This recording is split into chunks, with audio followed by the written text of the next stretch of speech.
Welcome, everybody, to another episode of Orange Crushing It. I am Frank Clark, the CEO and founder of the Mr. Orange. And what, again, is the Orange Energy all about? It's about being driven and passionate and finding the significance in yourself and others and helping other people get what they want, being a contributor, being a big force in the world. And today I have just that on my show. I have a really good friend, Neal Conlon. He's a big voice in the world. And why is Neal such a big voice in the world? Well, let me tell you a little bit about him. He's very much like myself in so much that he's a serial entrepreneur. I did not do this, but I really respect that he did, and I thank him. He's a Marine veteran, 5 years, I believe, and thank you, Neal, for your service for that. He's also a father of two daughters. He's built and scaled and has acquired businesses, and his most recent startup exit raised about $140 million in investments over a 2-year period. He's been in business for 15 years and personal growth. Neal focuses on leading, inspiring, and providing frameworks to improve emotional intelligence. I'm going to ask him about that later. He's, like I said, he's a father of two daughters. And as such, I'm a father of one daughter myself, and we want to protect our daughters. And so in an effort to protect our daughters, Neal has started coaching men. That's the best way to protect is, coach the guys in the world. And he started a movement called Be Him, which teaches men to get in touch with their vulnerability, their consciousness, their awareness, and to love themselves first.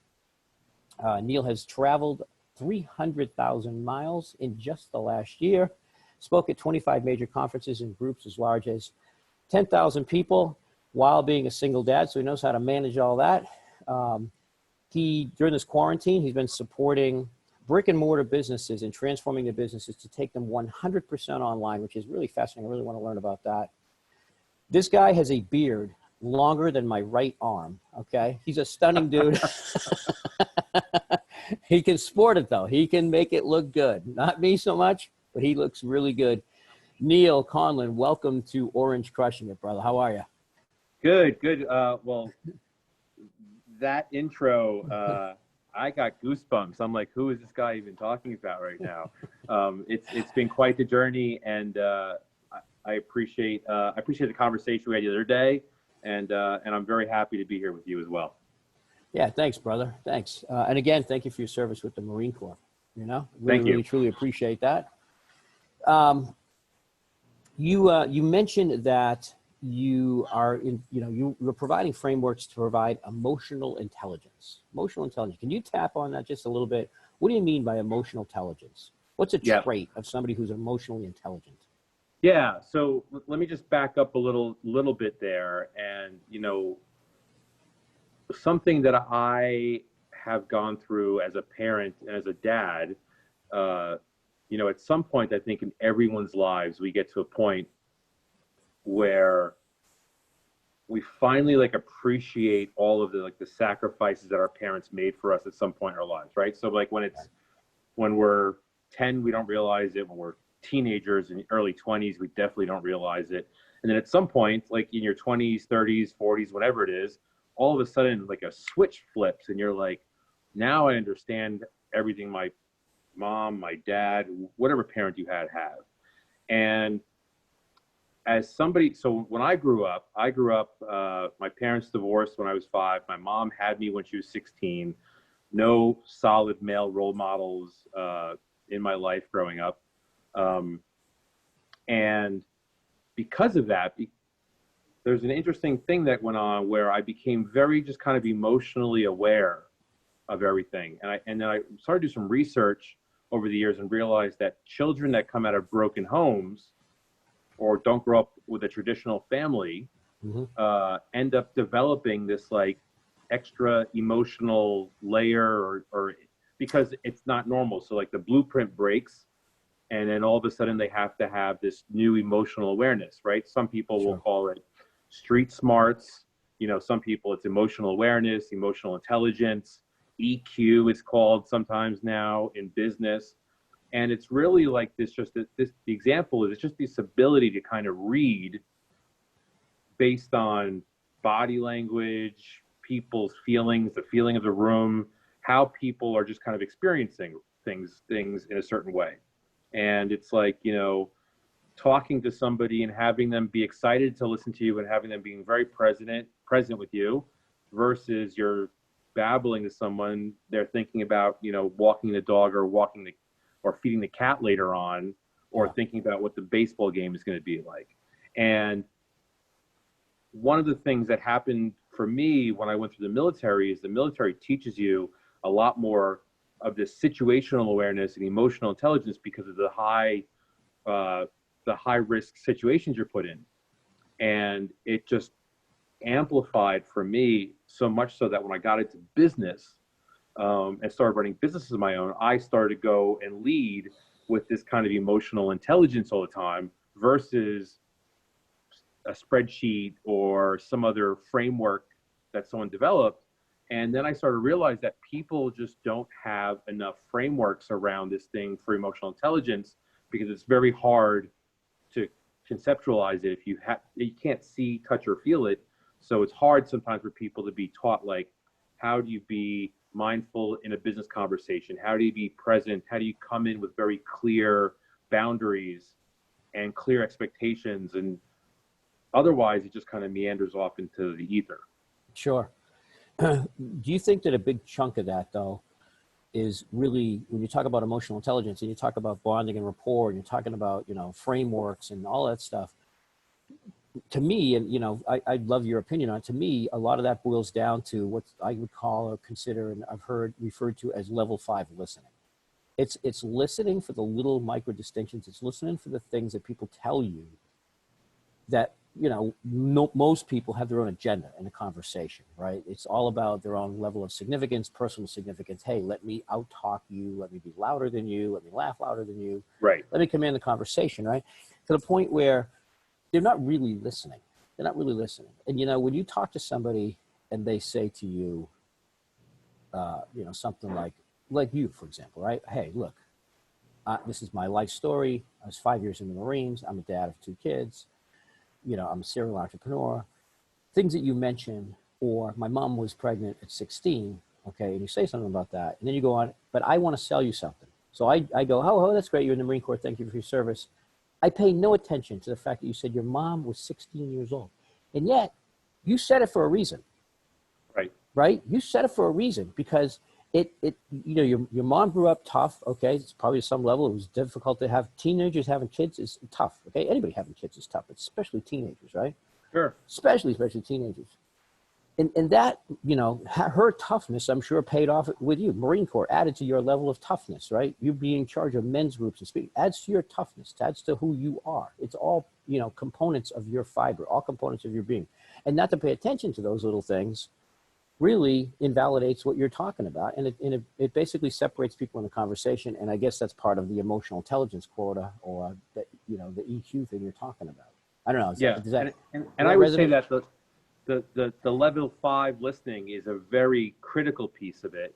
I would even take it a step further, because I'm this one of the things that's been successful for me, or people find value in, really, is I'm an infinite tinkerer. And when I say that, I mean, I'm sitting here in front of you, right? I've got this long beard that I've had for a couple of years now. I'm covered in lots of tattoos.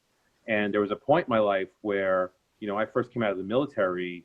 I really struggled with what that new identity looks like, because you don't have the uniform anymore and stuff like that.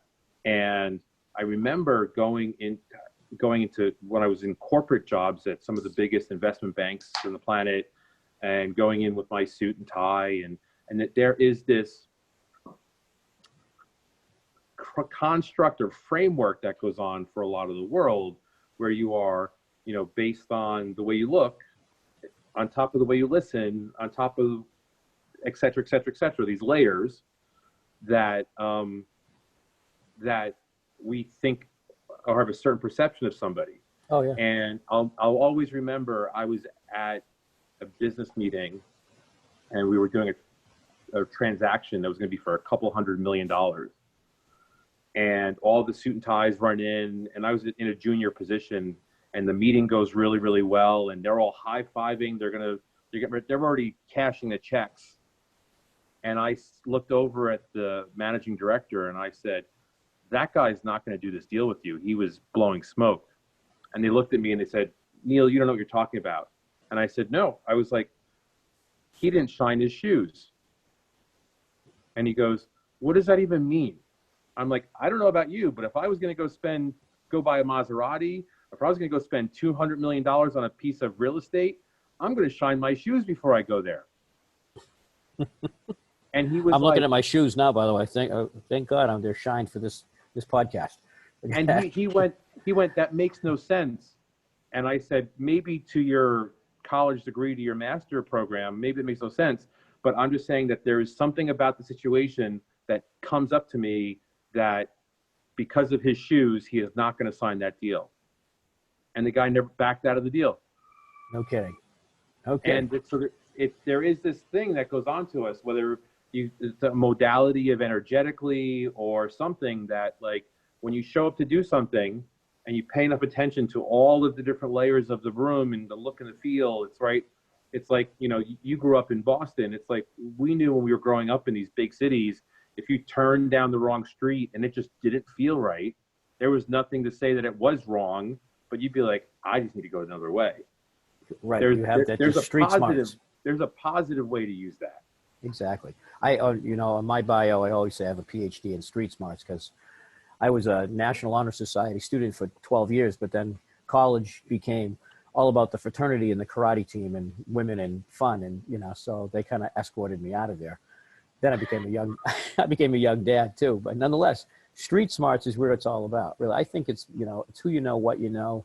And I'm not disagreeing with formal education, but I also believe that there's a lot more to it when you learn, as you have, like, the levels of neurolinguistic programming, the ways of communication, looking at body language, the modalities of people, whether they're kinesthetic or, whether they're auditory or visual, these types of things. And you pay attention to those little things. And they really are the language of communication. When you really boil it down, words are what, only 7%? And the rest of it's 93% is how we express it, how we dress, how we Yeah, absolutely.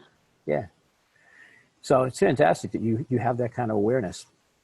Tell me a little bit about your men's movement. You said be him. When I think that, by the way, when I read this, I right away, a figure came in my head. That figure was my dad. Okay. Be him. And I don't know, how did you come up with the name Be Him? And is there a Be Him for you in retrospect? Do you visualize somebody and go, that's the role model? Or is it yourself? How did that all come to be? Right. So I'll pull that apart into 3 different answers, if that's okay with you. Sure. So very fascinating that the Be Him brand makes you think of your father. I think that every single man that I have put it in front of, it automatically goes somewhere, right? There's this thread that just shows up, which just shows the value of the brand.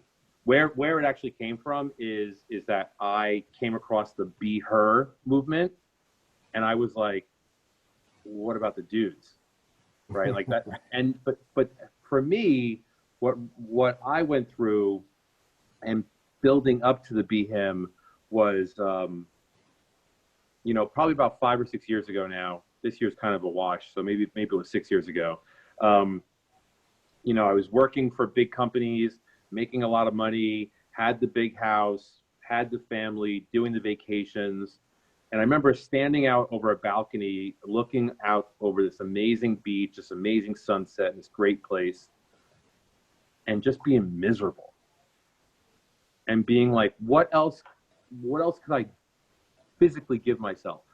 Like, there was nothing that, and it really, very shortly after that, I went through kind of this, like, as many of us do, a mini breakdown. And I turned around and said, all of this stuff that I've accumulated, like, I don't want any of it. And I do not want to be responsible for attending to any of it, because it means nothing to me.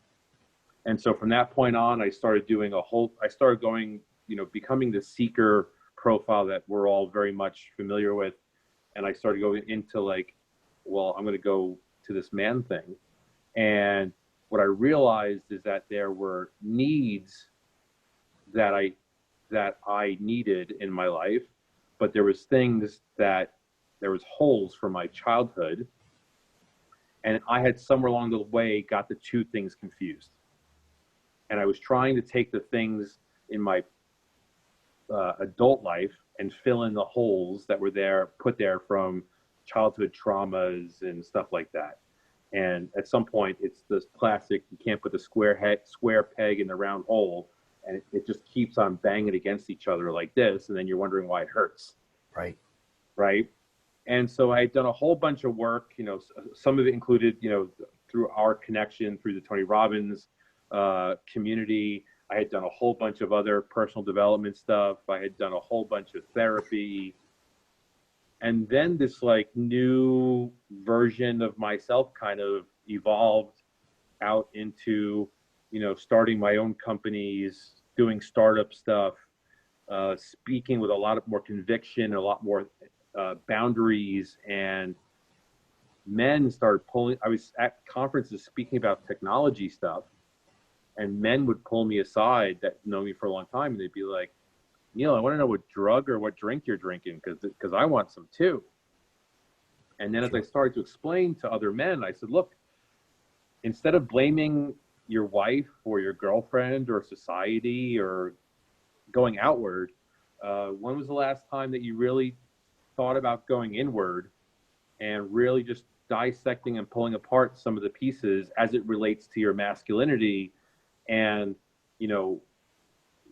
as it relates to my daughters, what I saw was that, like, I remember getting super excited about 5 or 6 years ago because I'm watching my daughters get older. And then I'm watching all these powerful, great entrepreneurial women take on all these great roles. And while we still have a lot of work to do across the communities and ecosystems, right? We live in a time when women can make more money than they ever have been able to financially. They can sustain a lifestyle, and they can take care of their own kids. They get a job. They get their own house. They get cars. They do it all. Yeah.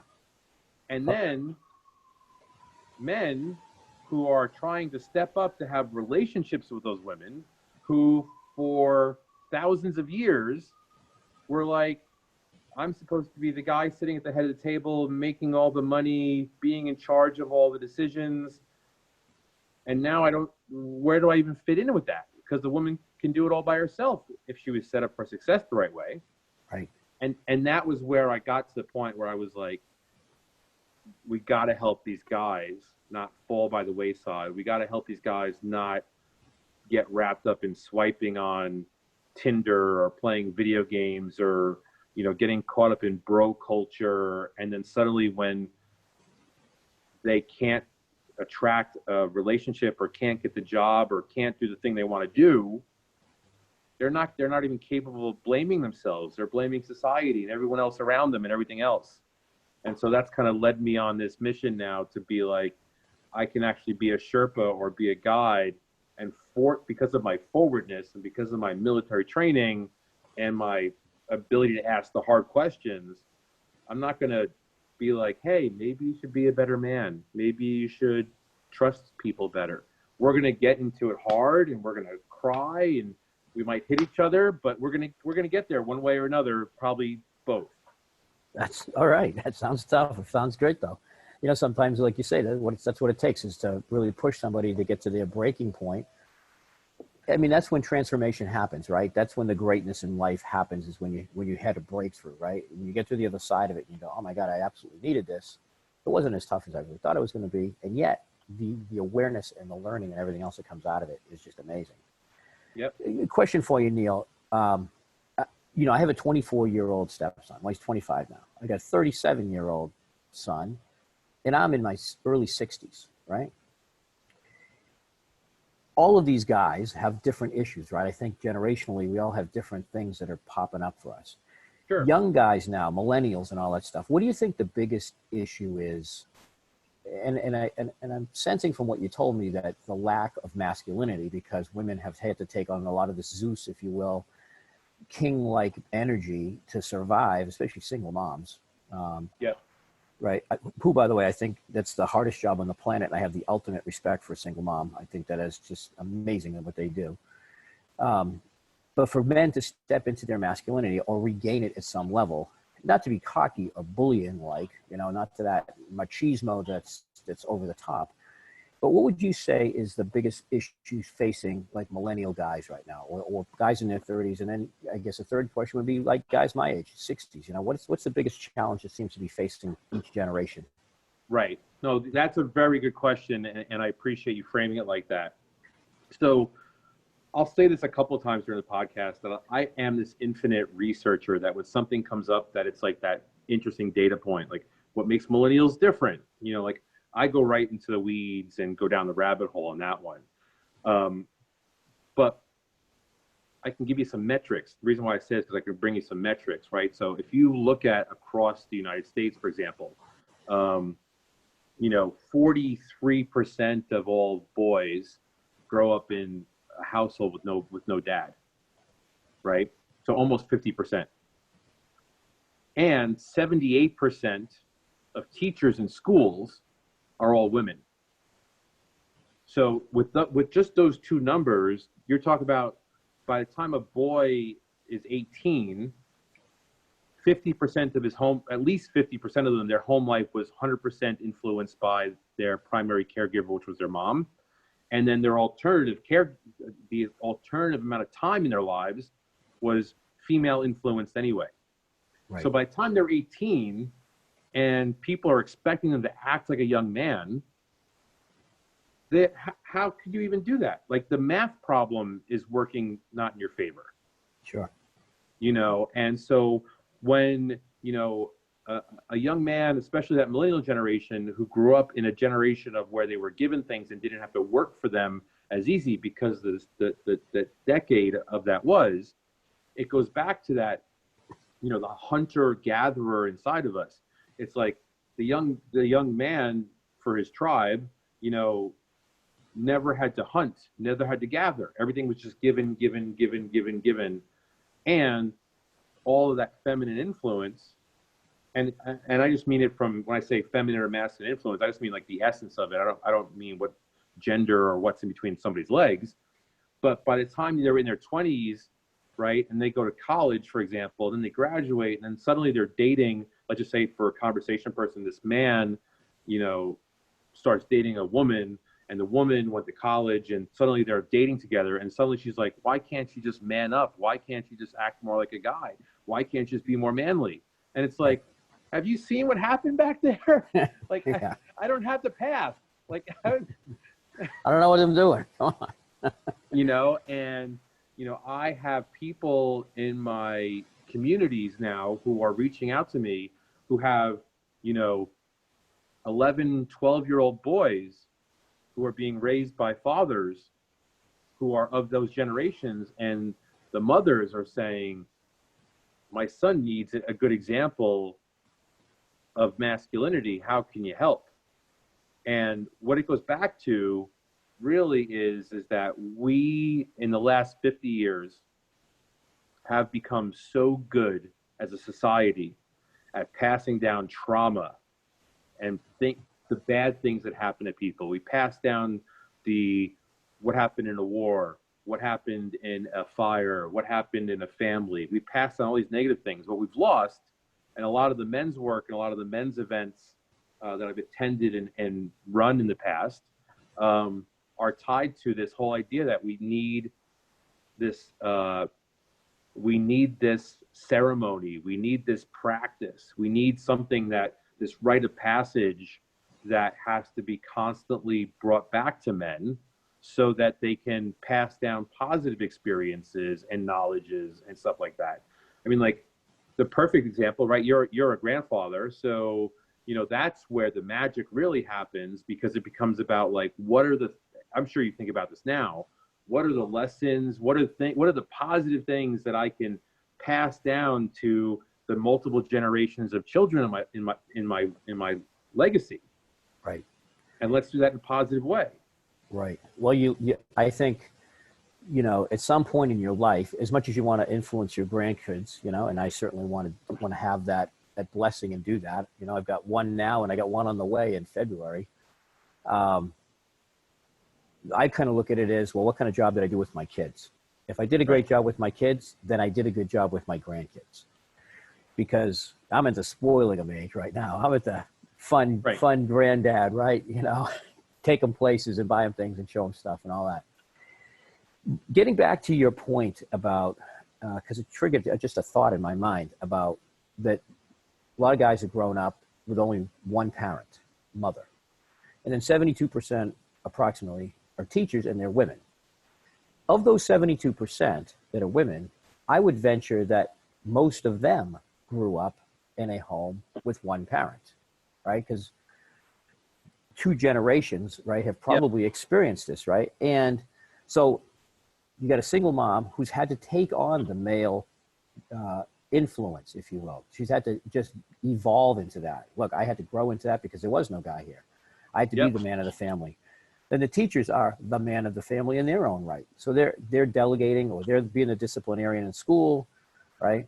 To the point where I got to believe that, and now you have, you know, situations like the Me Too movement, very masculine energy there, right? At some degree.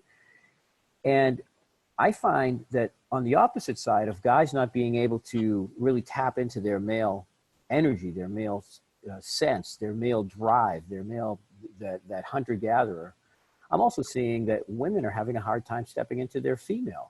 It's hard for them to be, I mean, I coach a lot of women, I coach a lot of people, and it's one of the things that I see that's a shift now is women have had to be so strong, be so tough, be so in charge, right? That now to shift and to be feminine and soft and just to surrender into that space, it affects relationships in quite a dynamic way. Have you seen something like that, or? Yeah, absolutely. And that is a fantastic way to frame that. You know, in a lot of the work that I've done and a lot of the mentorship that I subscribe to, just before we did this podcast, I was on my weekly call with John Wineland, who's an excellent masculinity coach. But like, if you look at some of the stuff that Allison Armstrong writes about, and other folks, you know, this whole thing is the first thing that we need in order for us to feel to live is safety and security, right? Like it's a human, it's a primal need to feel safe and secure. The flowiness, the love, the emotion definitely doesn't work if I don't feel safe and secure. Right. And if you subscribe to that modality at all of these feminine masculine influence, right? The way that I always explain it, like that masculine side, that safety and security is always kind of overarching over the feminine side of it, because the first thing is I've got to feel safe, I've got to feel secure. The mind game that I have struggled with in a former life, that I see, is that men will many times, because that masculine energy is being used incorrectly, right? So if you think about it, here's that feminine flow, and so a woman doesn't have a feminine essence, doesn't have feel safe and secure, so she takes that on, right? Because she needs to define it for her and her children. Because that masculine energy, we get called, like you and me, like it's like 2 guys getting challenged to compete, right? It's like the warrior wants to come out. We want to fight each other. It's what we're supposed to do, right? But in this world, it's so confusing right now that like men will often be attracted, myself included. I've done this before. I've been attracted to a woman because I felt the masculine like charge. Like I felt that I was like, even if she looked feminine, there was a masculine presence, and I was like, yeah, we're gonna fight. And then you get 6 or 8 months into a relationship, you're like, why am I fighting all the time with this person? Yeah. And you don't even realize it. But you were tough. I'm in love with you. You just knocked my teeth out. Oh, I love you. Right. Well, I guarantee you, we've all been in this relationship with someone where we were severely attracted to them, but all we did was bang heads. Yep. Right. Mm-hmm. And it wasn't because both sides were feminine, because that banging of the heads is a masculine trait. Right. And something that I have really put a lot of my own personal practice into, and is very hard for me just naturally because of the word, is this idea of surrendering. And that's vulnerability, right? And that's being vulnerable. And instead of trying to reach for the sword or reach for whatever weapon you want, trying to disarm yourself first so that you can come in with humility and grace and be vulnerable. And you don't always need to be the warrior. Right. Can I ask you, Neal, because usually there's at least one pivotal moment when people accept vulnerability as a strength and they learn that that's the time. I can tell you, for me, I was in a personal development seminar, first one I ever went to. I was this tough 30-year-old guy, ran one of my own companies, already made my first million. And I was a cocky motherfucker. I just was. And I didn't want to go. Wednesday, Thursday, Friday, I'm sitting there, and I'm listening to people cry. And inside, I'm making fun of them. And I'm going, this is not me. That's not me. That's not me. Right? And the seminar goes all day Saturday, all day Sunday, Monday. And I remember this facilitator looked at me square in the eye and he said, 99%'s a bitch, Frank. 100% or nothing. 100% or nothing. I'm like, yeah. You want to share, Frank? Nah, yeah, I'm not going to get up there and cry. and because that was my stereotype of a seminar, right? Then I get up there on a Saturday and we just talk about divorce and my kids leaving. And I had the most incredible breakdown I think I've ever had in my life. I was so vulnerable. I was so raw. And everyone in the room was like, oh my God, you're a hero. You said what we needed to say. You told us everything we needed to hear. You are the star of everything that I went to the seminar for. Thank you for being this raw. And from that point on, I'm like, okay, vulnerability is really a strength. Okay. And so in your life, Neal, was there a moment in your life that you went, okay, this is when I had that vulnerable moment that changed the trajectory of my life? This is what it was. Do you think every guy needs to have that moment where they understand it's a strength? I got flooded with 2 or 3, so I'm trying to sort them out real quick in my head. I would say one of the big ones was I had built a company. I had started a company over a weekend. And that first week, I went into my first sales meeting and had a PowerPoint presentation, did an amazing presentation about what this company is going to offer. It was a digital marketing agency. And I got done with the presentation and the CEO of this company said, Neal, that was fantastic. How much does it cost? And I said, it's $25,000 a week. And he said, send me a contract. And I walked out of that meeting and about pooped myself. Yeah. And knew that I was onto something, knew that I had potential, knew these things. And I went on such a law of attraction, high manifestation kick, whatever you want to call it, that I closed $1 million in sales in the following month for this business. Wow. And it was like the universe was and I was doing it. I felt humble about it. I felt good. I felt I was doing everything the right way. What I didn't have at that time was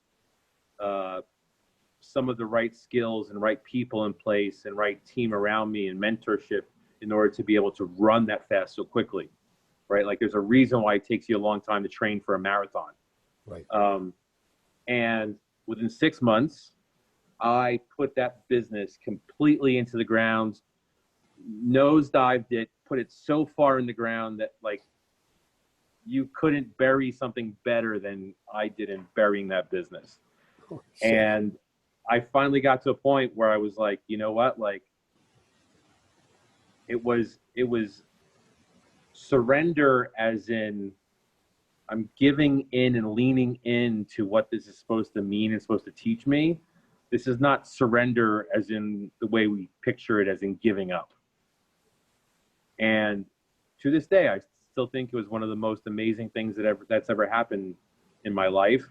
And it was businessy, but it was totally personal the way that it was received. Right. That's awesome. That's awesome.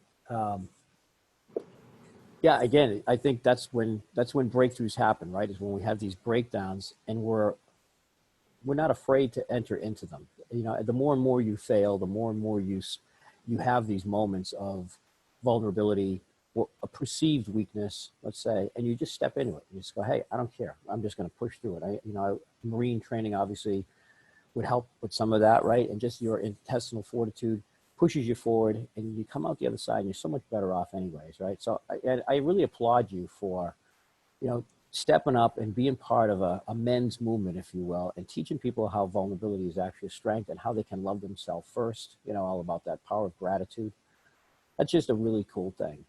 Now, I hear that you're taking businesses, and I applaud you for all your success in all these business areas. I mean, to take a startup and raise $140 million in 2 years, that's outstanding.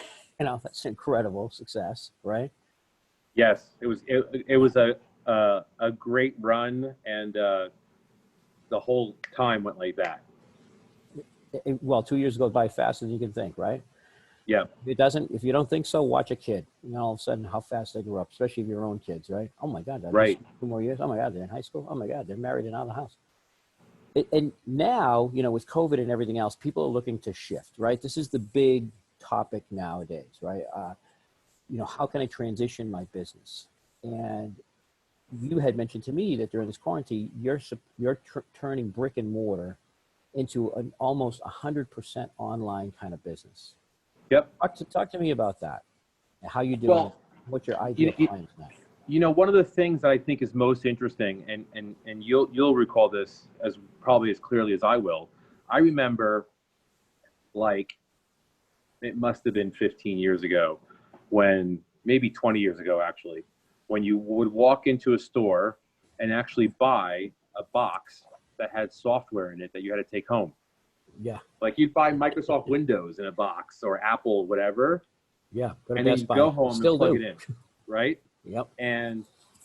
And so I was always fascinated that as technology evolved, and as I was doing technology stuff, how it came down to the point of now you can go to windows.com or google.com and just download the software, right? So they took something that was at that time brick and mortar and then took it to where you don't need to go anywhere. And if you look at, when the housing market pooped out on us in 2008, 2009, and you had things like Airbnb and Uber, start. And so like before that, like the idea of putting your kid in a car with a stranger was a terrible idea. And now people do it like, yeah, we're going to go out, get drunk, and we're going to have a stranger take us home to our house, to our door. And we're going to thank them for it. Right. And then Airbnb, we're going to let a stranger come in. They're going to have access to everything, and they can stay as long as they want, as long as they're paying for it. Right. Yeah. But what that did is that during this time of challenge, it opened up people's minds to different ways of doing business, right? These, whether it's a software model, a car share ride, a shared space, a subscription box, a membership online, all these different things. And I think we got to a point last year where, it felt to me like people were getting a little bit too comfortable, and people were starting businesses all over the place, and people were popping up restaurants, and it's great, but I think that we needed to shrink and consolidate a little bit more. But now, because of this, I became immediately caught up in this idea that if you're running a dance studio and you can't have people in your dance studio, you should go 100% digital and take it online and let people dance in the comfort of their own home. If you run a hardware store, Maybe you should be selling subscription boxes that have all of the tools that you need for one home that come in your box every month. Maybe if you're a clothing store, you should be doing trunk deliveries to people's houses. They keep the clothes that they want and they send the rest back, right? And these are all things that nobody would ever really be that interested in unless we were kind of being forced into converting here. And so what we're seeing is that these businesses are now able to morph and have different open models, and be making money in a time when that can be challenging, and be able to reduce their costs, right? Incredible. I just spoke to, I just did a working session with a landscaping company that is now going to be pivoting and doing kind of like pay for the whole year, and everything just happens. Like they just do it. Like pay for, so you instead of paying for your lawnmower guy to come and throw in some plants or whatever, like having an actual subscription model, and all the things just happen. Right? That's fantastic. Yeah. But if someone said that to you last year, you'd be like, that sounds crazy. I'm not doing that. Right. I mean, who thought that we were going to be quarantined and stuck in our homes and not able to do the things that we wanted to do? But with every situation, or with every rainstorm comes a rainbow, right? It's the other side of it, and you got to be looking for that, and you got to believe it's going to happen, and move. You got to act in a timely fashion before it swallows you up. And I think, and I think one of the hard things of entrepreneurship that I've been through, I'm sure you've been through too, is that we put so much energy and so much belief into the thing that we're building, right? That box, that widget, that service, whatever it is, that when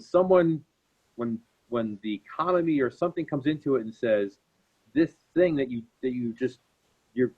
built is not going to work in this shape right now, right? I've done this before. I've built businesses and been like, no, I just got to get 5, 10, 15 more customers, and then it's going to take off. Instead of just putting that energy, and this is one of the things I think I add value to people in, is like, I have no affinity towards anything. Like one of my superpowers is my ability to change my mind. Like, this is not working. Let's quickly change and do something else. right. And in a time when we have so much uncertainty, being able to be like, well, the way you were making money is not working right now. Let's find alternative ways to make money. And maybe you'll build new products or services out of it along the way. Well, like you said, your superpower is to change your mind, change direction. I listened to General Schwarzkopf when he spoke about Desert Storm and running the troops there. He said, look, when you're in a position of leadership, make a decision. If it's a wrong decision, change your decision. Right. Okay, there's a superpower, right? But it's the speed in which people make decisions and accept the fact they made the wrong decision and change course, right? And how often do you do that? You do it until you get it right. I don't give a shit if it's 100 times, right? And sometimes the embarrassment of doing it is what keeps people from doing it in the first place. Oh, I was wrong. I don't want to be called out on being stupid. I don't want to look stupid. I don't want to look like a failure. So they don't take a change. And then they stay in this stuck abyss of just pain and agony, rather, what you need to do, You know what you need to do? Stop eating the pizza for lunch. You know what I mean? One less six-pack on the weekend, okay? You want a six-pack on the belly? Put the six-pack away out of, the Coors Light can go away. Right, exactly. Right? Exactly. It's the little things. It is. It's the small I mean, persistence lets you get it, and consistency lets you keep it. That's a phrase I love. That's a good one. If you want something hard, be persistent at it. If you want to own it and keep it forever, we'll stay consistent at it, right? You don't have to constantly be, remember that merry-go-round and the kids used to play on in the park. I don't know how old you are, but there's this merry-go-round used to push, and it was circular, and it had little slices of pie. People would sit on this thing, and one kid had to be the sucker and push the thing as hard as he could, right? You're like, you run with the thing, and you finally get the thing to move, right? And friends are kicking you in the head, you fall in the gravel, and they're not helping. They're just sitting there on their lazy asses, and you're doing all the work, kind of like running a business sometimes, right? Kind of like running a family, right? You push this thing, finally get the friggin' thing to go, and it goes, and then you take your hand and you just kind of, you grab a bar and you shove it, right? And you grab it and you shove it, and the thing just keeps moving, right? and the weight of everybody on there just keeps moving. And then all of a sudden you stop taking your hand off, right? That's the consistent, right? You want to keep it, you want to keep the thing flowing, okay, just keep moving it. Then all of a sudden you take your hand off and the thing stops. And where you at? Square one again. Hey, you assholes, push this thing out. I'm out. Right. Exactly. Yeah, exactly. Neal, great conversation today. Great conversation. Before we finish though, you have 2 daughters, and I always envy guys. I have 1 daughter, and daughters, in my opinion, I love my son to death. My boys, I love them to death. But daughters always become like daddy's girls. When they get older, you'll especially see that, right? My daughter's in her 30s, and it's just, there's a special bond. There's always a special bond with all you kids, but there's absolutely a special bond between father and daughter. And I always like razzing my daughter. She's got a great sense of humor. She likes razzing me. So do you have a father-daughter story that, like, when your daughter listens to it, she goes, "Dad, you didn't say that. Did you really?" Where either they humbled you or you had just a funny moment with them. Just to finish up with just a real, later on in their life, you'll bring it up at their weddings. You'll be like, okay, in the speech that you give your daughters, Right. this will be the speech. What would be something like that? Oh, I've got a bunch of those. One of the ones that just recently happened, it's actually really funny. It is, and this is where you can use this is a good tip for any dads out there. So my youngest daughter is 9, which is a great age because dad's numero uno. And she's about to be, I guess they call it a tween now. And so I'm holding on to those moments preciously. And so she has her own phone, but we share a Spotify account. Okay. And so when I don't have her and she plays Spotify, I know what she's listening to. And so I purposefully learn the lyrics to all the songs that she listens to. And then when we get in the car and play them, she's like, "Dad, how do you always know the words to these songs?" And I'm like, "I don't know. Dad's just good at music, I guess." And it's totally because I'm listening in the back. She never knows I'm there, and I just learn the words to every new rap song, every song. And she's like, "You know all the words." And I'm like, "I'm just good like that." And so I know that when she gets older, right, to your point, she's going to be like, when I was little, Dad knew all the words to all the songs. And I'm like, "Yep, I did." He was So Taylor that's how I Swift do in the it, though. car. He's Taylor Swift and Post Malone right here, all in one guy. There you go. Knows all the tunes. It's a great story, dude. Great story. Awesome. Hey, listen, Neal, you have a fascinating life. You have a fascinating mission.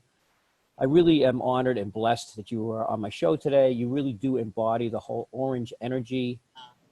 There's so much more to you, and I know that people would love to get in touch with you and learn more about you. How can they do that? How can people reach out to you and know more about Neal Conlon? Yeah, well, first and foremost, I really appreciate you having me on the show. This is fantastic. Thank you for taking the time. I honor you for that. For anyone who would like to connect or learn more, most of my social handles are at I am Neal Conlon, NealConlon. And I spend a lot of time on social media, so they can probably get a hold of me there. Awesome. Well, again, Neal, thanks very much for being on the show today. And everybody that had a chance to listen, be like him, be like Neal, and and have an amazing day, an amazing week. Keep on orange crushing it and stay inspiring, y'all. Ciao.